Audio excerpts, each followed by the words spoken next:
Okay, I'm here today with Joanne. Joanne's a client that I helped with a problem that's kind of unique. It's not as unique as I thought because I've had a few clients now with this problem. Misophonia. Now, why don't you explain, Joanne, what misophonia is? Well, misophonia is a condition where you seem to overreact to sounds. Your emotions kind of bubble up and that you get eventually angry. It didn't start off that way for me. Mm-hmm. Typically, it's a condition that appears in your younger years, but for me, it appeared later in life. Okay. And the specific sounds that would cause you to become angry were? It was mostly at first people chewing or making sounds with their mouths, dissonant sounds, like when you hear someone singing off key. It was like, it started off to be annoying. Mm-hmm.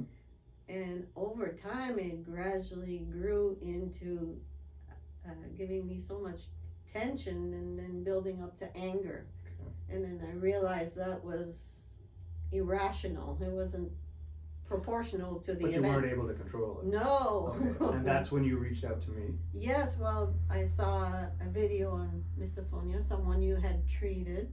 Yeah, one of my clients, yeah. Yes, and I definitely was interested in getting some help. Okay. And so now where is it? Where is the misophonia? Yeah. Well, does it exist?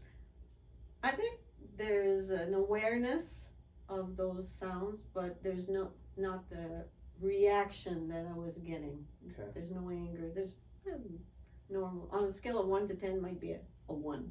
So it's there as an annoyance, but not bothering me. Okay. And triggering all this anger. Okay. You probably have the awareness of people's chewing sounds to the same degree that probably the average person does. Because I think most people notice it. It just doesn't really affect them in an emotional way. That's right. So you're at a 1 on a scale of 1 to 10. How high were you when you first came to me? I would say I was up at a 10 there. I couldn't control it. I was not white knuckling it through events. It was like trying to act normal while all this is going on in your body. Okay. Mm-hmm. When you and I discussed the possibility of doing this video at the end of your last session, and I said, give it some thought as to what you're going to say. You remember what you said to me when you left here? You said the misophonia was kind of secondary. It is secondary. That's what you said. And in pursuing the start of it, we were looking at the past and what could have triggered events, trauma that could have triggered the misophonia later on in years. And in working through the past with your NLP tools, it had benefits.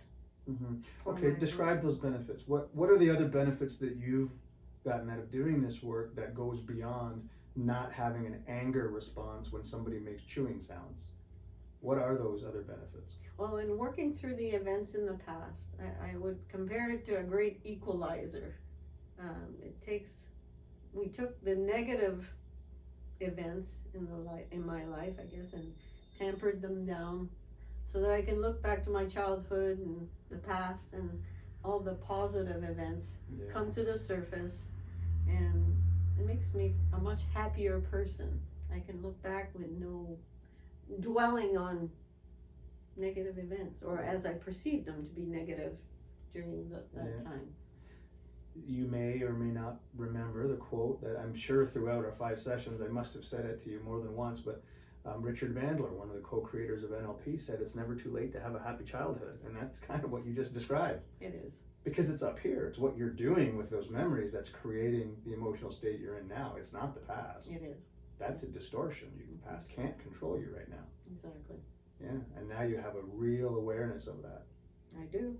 Life's so much better when you certainly is. When you have that awareness, right? And thank you very much for your help. Now you don't have to thank me. You were a great client because everything I asked you to do, you did it. And as long as you think effectively, you cannot help but get the results. The results will happen. They're inevitable. They can't not happen. And I'm still applying those tools. I plan on applying those tools going forward. Yeah, as long as you do, you'll keep getting the results. Because that ineffective thinking you were doing was producing a result that you didn't like. You're thinking anyway. You're thinking anyway. That's right. So if you're going to be doing the thinking anyway, why not do it on purpose in a way that's going to create a better life? Anything else you want to say to people that are sitting on the fence, that are considering whether or not this type of intervention would actually work for them? No, it's okay to sit on the fence, because I sat on the fence for a while. And sometimes it's worth investigating other ways of addressing your problems. It's been beneficial to me. So Wonderful. All right. Well, thank you very much for sharing your story. I appreciate that. You're welcome.